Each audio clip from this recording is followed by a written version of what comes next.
Labdien, cienījamie iedzīvotāji! Īsi par aktuālo informāciju, kāda šobrīd ir ar situāciju Daugavā. Tātad Jēkabpilī ūdens līmenis aktuāli šobrīd ir 6,34 metri virs noteiktās nulles atzīmes, kas nav ne bīstami, ne arī apdraudoši Jēkabpils pilsētai. Taču lejpus pilsētas, kas ir Sakas sala, Salas ciems, Gravāni, Krustpils pagasts, tur gan situācija ir diezgan sarežģītāka, jo Zeļķu tilta apkārtnē šobrīd ūdens līmenis jau ir sasniedzis 9,05 virs noteiktās nulles atzīmes, kas ir tuvu sarkanajam līmenim. Un jāsaka, Valsts meteoroloģijas centrs šobrīd ir izsludinājis sarkano līmeni tieši šajā apvidū. Tas nozīmē, ka Sakas salā zemākās vietas jau ir atgrieztas no ārpasaules. Vairākām mājsaimniecībām ir atslēgusies elektrība. Šobrīd sadales tīkls dara visu, lai šo elektrību atjaunotu ar ģeneratoru palīdzību. Tāpat Gravānos daudz dzīvokļu mājas, kas ir atslēgtas, ir apkure, katlu māja ir atslēgta, elektrība ir atslēgta.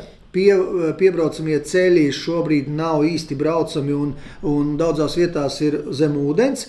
Zemākās vietas ir pārplūdušas, cilvēkiem ir palikusi gan iedzīve, saimnieciskā iedzīve, gan mašīnas ir palikušas šobrīd zem ūdens, jo laikam nebija pārliecināti par šādu ūdens uzplūdumu tieši šajā ciemā.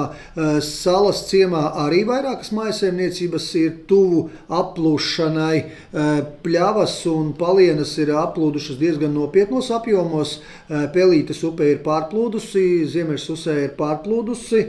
Krustpils pagastā praktiski visi ceļi šobrīd, kas ir ved Prižos tālāk uz Prižiem, visi ir aplūduši un visas mājsaimniecības ir atgrieztas. Tās ir kādas 11 mājsaimniecības, kuras šobrīd teorētiski netiek laukā no šīs izveidojušās salas, jo ceļi ir aplūduši, ar viņiem tiek uzturēts kontakts. Arī tur ir bijusi atslēgusies elektrība. Šobrīd tika nodota informācija, lai sadales tīkli izvērtētu, kur var pieslēgt elektrību atpakaļ, kur tas nav iespējams. Tā kā kontakti tiek uzturēti ar visām mājsaimniecībām, ar dažām nevaram īsti sazvanīties, bet vizuāli liekas, ka viss ir kārtībā. Tā kā mēģinam šo kontaktu atrast un nodibināt. Protams, tas ļoti apgrūtinoši ir tas, ka šobrīd ir lietus un diezgan bieza migla.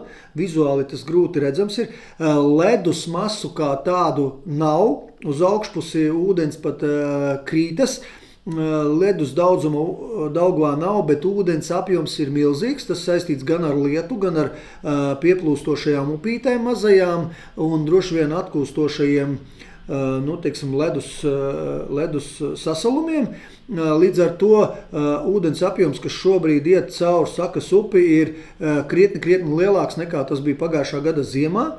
Ja nebūtu šī sablīvējuma no pļaviņām līdz zeļķiem, tad noteikti, ka tāds ūdens apjoms aizietu un aplūstu krietni mazākas vietas, bet, kā jau minējām, lai arī šī bīstamība nav tik